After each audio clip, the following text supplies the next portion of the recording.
Randall, would you like to make an opening statement at this time? I would, Your Honor. Thank you. And feel free to stay there, or you can go to the podium, whatever, Sure. whatever you're more comfortable with. Thank you, Your Honor.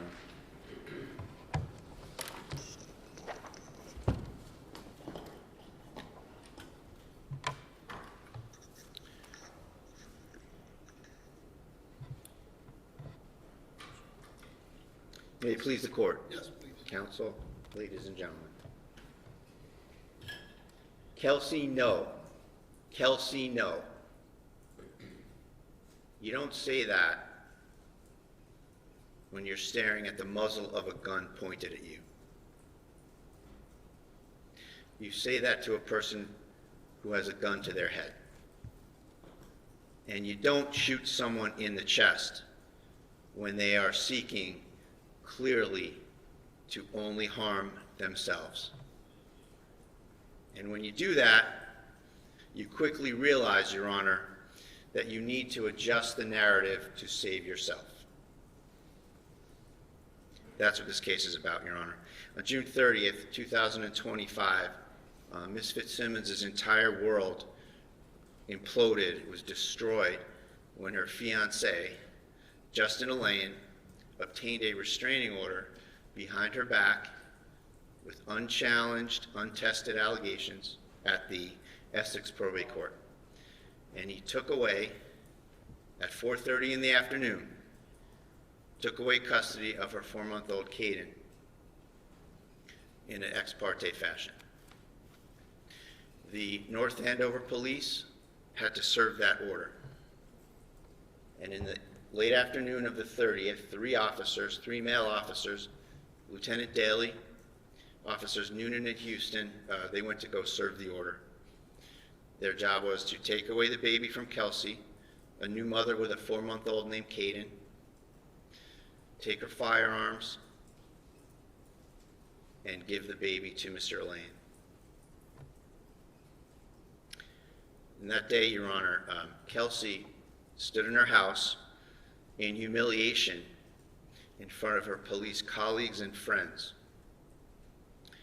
And she immediately processed all of the implications of this order, Your Honor. Everything that this fiancé had accomplished for himself without any chance for Kelsey to defend herself. He took away her baby. He likely cost her her career. He publicly betrayed her as her fiancé. He walked away from their impending marriage. She realized she couldn't any longer afford her house alone, so that was going as well.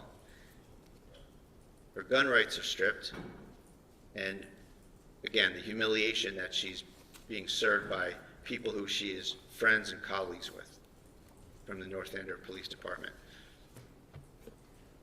At that point, Your Honor, as she had this evolving set of revelations about how her life was in complete destruction, she made a decision for herself. And it's a decision that takes your breath away.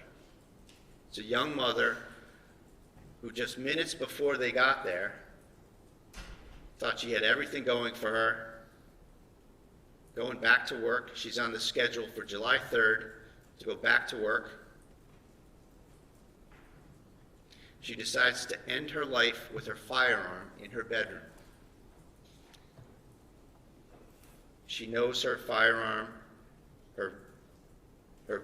is in her bedroom, and she tells the police something else. She tells them the guns are in the basement because she doesn't want to involve them. The idea of harming them, the evidence will show, is ludicrous. The evidence will show that she's trying to get them away from her, Your Honor. She tells them the guns are completely in another location in the home. She's told that she needs to pack a bag for the person that's taking her baby away. So she has to walk around the house, pack a bag for Caden. She has it in her mind, The evidence will show that she doesn't want them around for this event, this horrible thing she's going to do. She goes upstairs to pack the bag, Your Honor. Officers Houston and Noonan accompany her upstairs. She keeps, several times, she gives them items to have them go back downstairs with. She hands them baby seats and clothes and books and thereabouts and says, take these downstairs, please. You'll see that evidence, and as a fact finder, you will see that that's evidence of her state of mind, that she has no desire to harm any of her colleagues and friends. She's got no motive, she's got no reason to, and her actions are completely inconsistent with that.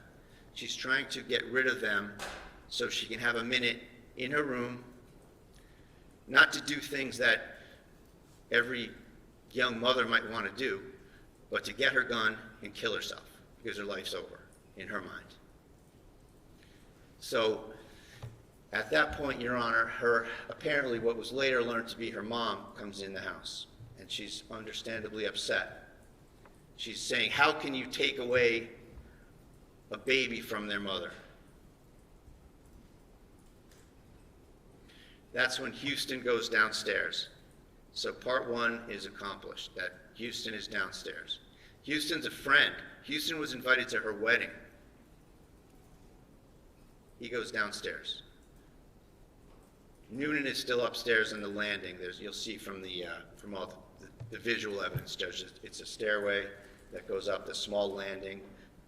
Kelsey's bedroom's on the right, the baby's room's on the left. It's a pretty simple layout. Noonan stays up there. At this point, Kelsey makes it from the baby's room where she got some stuff across the landing to her bedroom, and she's in her bedroom when I don't want to say disturbance, but when Mrs. Page, her mom, gets here. What we later learn is that she gets here. And Houston goes downstairs. Noonan, in a moment after Houston went downstairs, Noonan starts to go downstairs, and that was Kelsey's moment. Why? Because she wanted to do this herself, and she didn't want to involve Noonan. I told you about Houston. Noonan, she had been on extremely difficult calls with. She considered him a friend. She knew he had a wife and a child. Zero motive, the evidence will show, for her to ever want to harm this gentleman. She's alone in the room. Noonan's down the stairs. She reaches into the corner and picks up one of her handguns. She'll tell you that she is acutely aware as a police officer that she doesn't want them involved. She doesn't want them to be a part of this in any way. She keeps the gun close to her stomach area and walks over to an open spot in the room. She raises the gun to her head. Noonan is not even back in the room yet, Your Honor. So I don't want you as the fact finder to be looking for evidence that, well, maybe she swung it in his direction when he was coming in. Maybe she was pointing it at him at some quick transient time. That's not the case at all, Your Honor. That will not be the evidence. The evidence will be that Ms. Fitzsimmons had the gun to her temple, and then Noonan walks in, and he sees someone who is exhibiting only harm to herself and to no other. And we've discussed this pre-trial, and there'll be some evidence and discussion and cross-examination, Your Honor, about the Code of Mass Regulations that we discussed as it relates to, or doesn't relate to, Noonan's state of mind, Your Honor, that he's, as a firearms instructor and a SWAT team member and a former Lawrence police officer as well as North Andover, he knew or should have known that he was in trouble, that he was in violation of that CMR, the Code of Mass Regulation that I just mentioned. And he knows he has to adjust the narrative, Your Honor.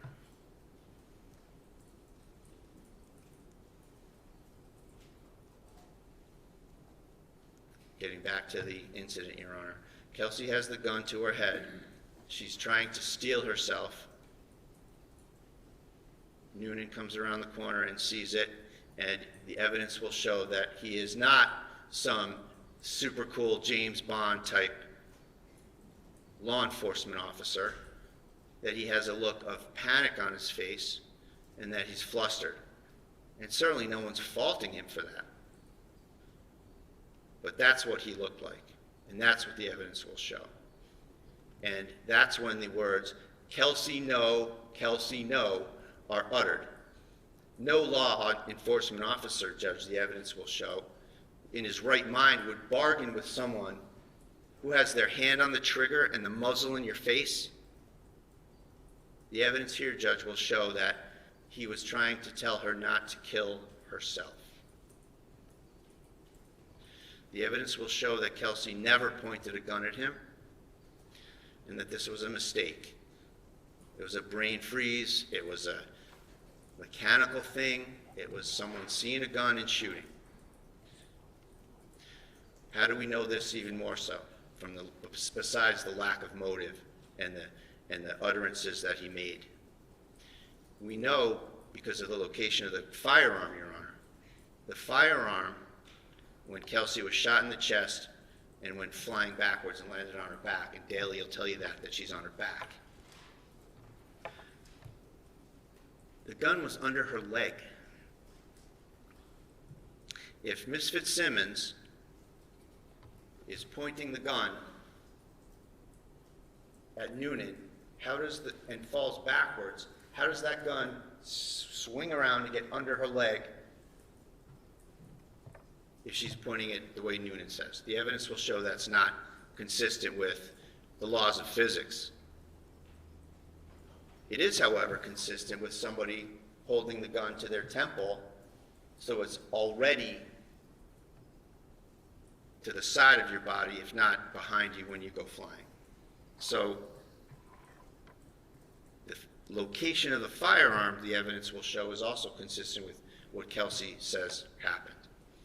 Finally, in terms of the panic, the flustered look on his face, Ms. Fitzsimmons was only anywhere from 3 feet to then maybe 7 feet away from him in this entire incident. And that might be where the view comes in, Your Honor, the room. And he missed her in the first shot. He's a firearms instructor. He's a SWAT guy. 25 years, he misses someone from 3 to 7 feet away. Hits the air conditioner. That's panic, Your Honor. That's not cool, calculated action. That's panic.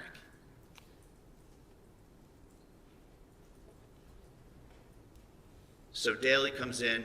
He goes over to Kelsey. He administers first aid. He rolls her to her side, sees the gun under her leg, behind her and under her. Your Honor is going to be the fact finder.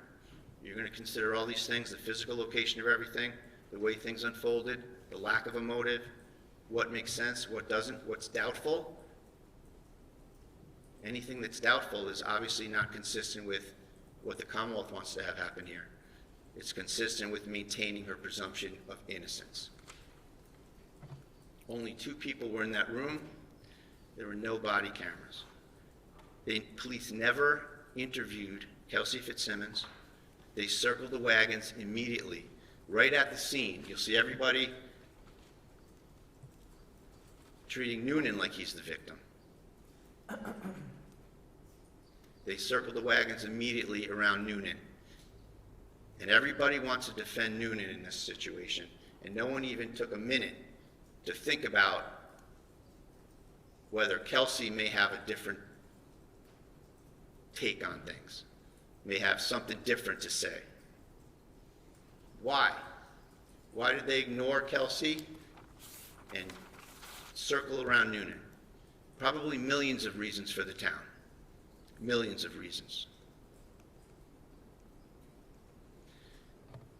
Ms. Fitzsimmons will tell you, Judge, she served orders herself. She served restraining orders. She's a delivery person. No one's going to be going after a police officer, no less someone that she knows, cares for, and has made repeated actions to get them out of the room. She will tell you, with some indignation, I suspect, that she would never point a firearm at a fellow law enforcement officer. So for all these reasons, Judge, as the fact finder, I request, I ask you, and I trust you to well and truly try the case, and I am confident that after the evidence is in, Your Honor will find Ms. Fitzsimmons not guilty. Thank you.